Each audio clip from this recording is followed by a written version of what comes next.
Hello friends, আজ চলে এসেছি একটি পিঠের রেসিপি নিয়ে। দেখুন, এখানে আমি পাটিসাপটা বানিয়ে দেখাবো। আজ দু রকমের পুর দিয়ে পাটিসাপটা বানাবো, নারকেলের পুর আর ক্ষীরের পুর। তো এই দু রকম পুর বানানোও আপনাদেরকে দেখাবো, আর তার সঙ্গে পাটিসাপটার রেসিপিও থাকলো। দেখুন, এখানে আমি একটা বড় নারকেল কুড়ে নিয়েছি, আর এখানে কড়াই বসিয়ে দিয়েছি। গ্যাস জেলে কড়াইয়ের মধ্যে নারকেল কোড়ানোটা সব দিয়ে দিলাম। এবার একটু খুন্তি দিয়ে ভালোভাবে নেড়ে নিচ্ছি। দেখুন, ভালোভাবে নেড়ে নেওয়ার পর গুড় দিয়ে দেব। এখানে আমি 150 গ্রামের মতো গুড় নিয়ে নিয়েছি।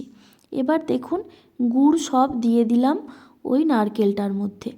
এবার খুন্তি দিয়ে ভালোভাবে একটু নাড়িয়ে নিচ্ছি। দেখুন, এখানে একটু মিশিয়ে নিতে হবে ভালোভাবে।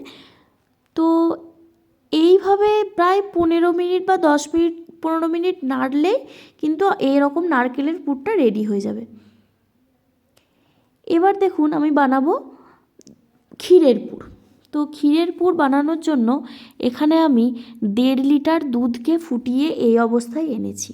তো দেখুন, এখনও কিন্তু দুধটা হাই ফ্লেমে রেখে একটু ফুটিয়ে নিলাম। এরপর গ্যাসের ফ্লেমটা লো করে দিচ্ছি, দিয়ে ঠিক এইভাবে নেড়ে যেতে হবে।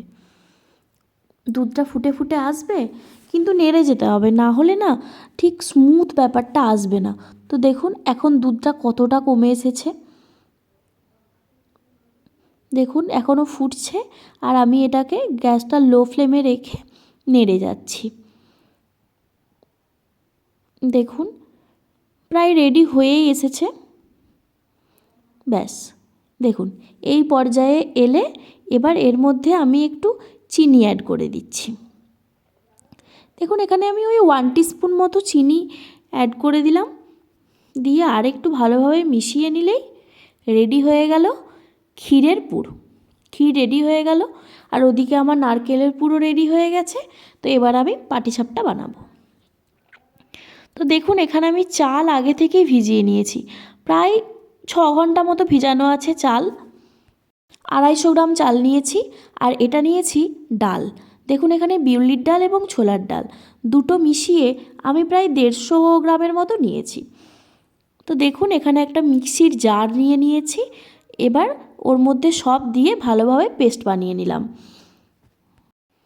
চাল আর ডাল এখানে পেস্ট বানানো হয়ে গেছে, একদম মিহি করে পেস্টটা বানিয়ে নিয়েছি। এবার একটা বড় পাত্র নিয়ে তার মধ্যে পুরো ব্যাটারটা ঢেলে দিলাম। এবার দেখুন, মিক্সিটা ধুয়ে একটু জল ওর মধ্যে দিয়ে দিচ্ছি, আর দিয়ে দিচ্ছি অল্প একটু নুন। 1 টিস্পুন নুন দিয়ে দিলাম, ভালোভাবে একটু গুলিয়ে নিচ্ছি। দেখুন, একটা হাতা নিয়ে নিয়েছি, হাতাটা দিয়ে ভালোভাবে গুলিয়ে নিচ্ছি। দেখুন, ঠিক এইরকম কনসিস্টেন্সি আপনাদের আনতে হবে। দেখুন, এবার আমি এখানে একটা ফ্রাইং প্যান বসিয়ে দিয়েছি, আর এখানে নিয়ে নিয়েছি 2 রকম পুর, নারকেল পুর, ক্ষীরের পুর, আর এখানে নিয়েছি ঘি, আর একটু হালকা সাদা তেল নিয়ে নিয়েছি। দেখুন, এখানে একটু সাদা তেল আমি বুলিয়ে দিলাম, একটু হালকা জলের ছিটে দিয়ে দিলাম। এবার ওই ব্যাটারটা থেকে একটু নিয়ে এর মধ্যে দিয়ে দিলাম। এবার একটু এভাবে ঘুরিয়ে নিলাম, যাতে ব্যাটারটা চারদিকে সমানভাবে পড়ে। এবার এর মধ্যে চামচে করে একটু ক্ষীরের পুর নিয়ে দিয়ে দিলাম। দেখুন, এবার কিন্তু সুন্দরভাবে পাটিসাপটা উঠে যাচ্ছে। কড়াইয়ের এক ধার থেকে আমি উঠিয়ে দিলাম, আর খুন্তিটা দিয়ে একটু মুড়ে নিলাম। এবার এর মধ্যে একটু ঘি দিয়ে দিলাম। এই সময় একটু ঘিটা দিয়ে ভেজে নিলে সেন্টটা খুব ভালো হয়, ঘিয়ের সেন্টটাও লাগে, খুব ভালো লাগে। তো দেখুন, এখানে রেডি হয়ে গেল ক্ষীরের পাটিসাপটা।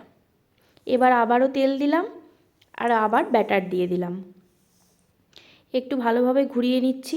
ঠিক একইভাবে এটাও বানাবো। এখানে আমি এটা নারকেলের পুর দিয়ে বানাবো, ঠিক একই প্রসেসে। দেখুন, নারকেলের পুরটা এখানে দিয়ে দিলাম।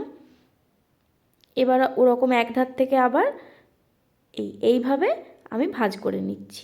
দেখুন, খুন্তিটা দিয়ে এক ধার থেকে ভাঁজ করে করে আমি তুলে নিলাম।